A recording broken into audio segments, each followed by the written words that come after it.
had a field goal. He just had a whole bunch of free throws. So if you're a superstar, Jason Tatum, which Jason Tatum is a superstar, but you're a superstar, Jason Tatum. How do you not score any points in the fourth quarter?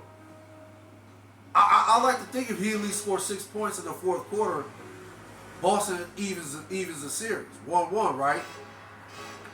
But because he didn't score, any field goals, not points, any field goals in the fourth quarter.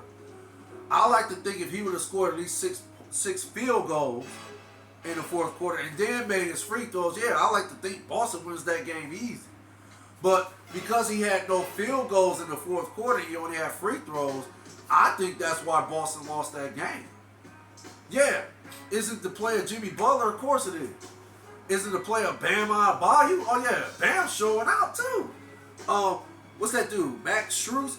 Damn, what's his name? Gabe Vincent, I believe. That dude hit the biggest shot of the game in game 2. He hits a step back 2-point field goal shot, right? Imagine if he missed that. Boston probably go down the court and hit a 3 and take the lead. And then they end up winning game 2, right? Even the series. But because Gabe Vincent hit that step back jump shot, that put the Heat up 4. And that was a critical part of the game. He hit that shot. Now, if that don't tell you the type of confidence Jimmy Butler and the Miami Heat organization have in a Gabe Vincent dude, who I've been hearing he's been undrafted. He's an undrafted player. That don't tell you what type of confidence they got in this dude. I don't know what more to tell you. Just that simple. Now, the Miami Heat culture it's just built that way.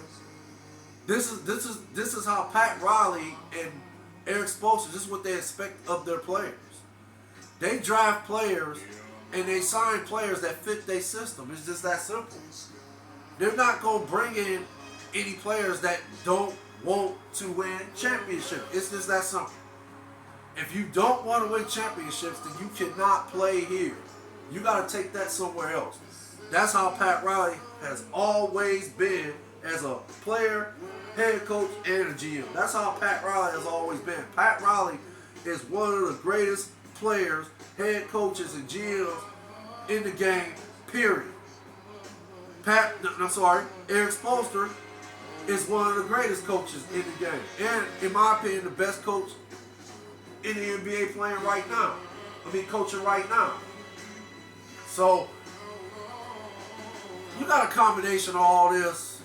You got this type of, what I like to say, cumulative, you have this type of cumulative group of individuals, and, cumulative, or, I think it's cumulative. Oh, no, I'm sorry. No, it is cumulative, I think. What I was trying to say is how the organization has cultivated these type of individuals. That's the word I'm looking for. Cultivated. How the organization has cultivated these type of individuals who are all on the same page as far as in winning NBA championships or putting their team in positions to compete for NBA championships. This is what the Miami Heat organization represents as a whole. Period. This is what they represent. They don't tolerate. They just don't tolerate players who's not going to bring it. If that makes a lot of sense. They're not going to tolerate players who don't have that dog mentality, mental toughness. They're not going to tolerate players who can't match another team's physicality. They're not going to tolerate players who are lazy, who don't want to put in the work, who don't want to fight in the trenches, who don't want to fight for 50-50 balls, all these loose balls, who don't want to who don't want to run plays the correct way, not, get out the pocket or try to, innovate on the fly. We don't want any of that. Yeah, innovation is cool sometimes when, the play breaks down. Yeah, you can improvise then when the play breaks down or something like that. But no, for the most part, hey, I don't care if this team go on a run. If this makes sense. We're going to still play our game, and we are going to run these plays. We're going to be patient. We are going to be calm. We are going to play Miami Heat basketball till the end. They are going to have to beat us. It's just that simple. This is the Miami Heat as a whole, as far as the organization, GM, coaches, and players. This is their mindset.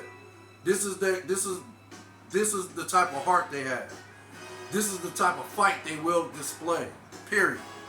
So, in my opinion, and I'm probably gonna do a segment on this soon, but the Cavs need to take a page out of Miami Heat's book. They need to, and I'm not saying they need to tear the organization, tear it up, revamp it. I'm not saying that, but some changes got to be made, because what the Cavs got going on right now, they got exposed. And I'm not going to even get into that. I'm just saying that the Cavs need to take a page out of Miami Heat's playbook as far as how to properly build a championship contending team, if that makes sense. But I guess I can give you some quick stats. I can, give you the stats on what Butler and Nikola Jokic is doing so far in the playoffs. Butler is averaging 31 points, 6 rebounds, and 6 assists.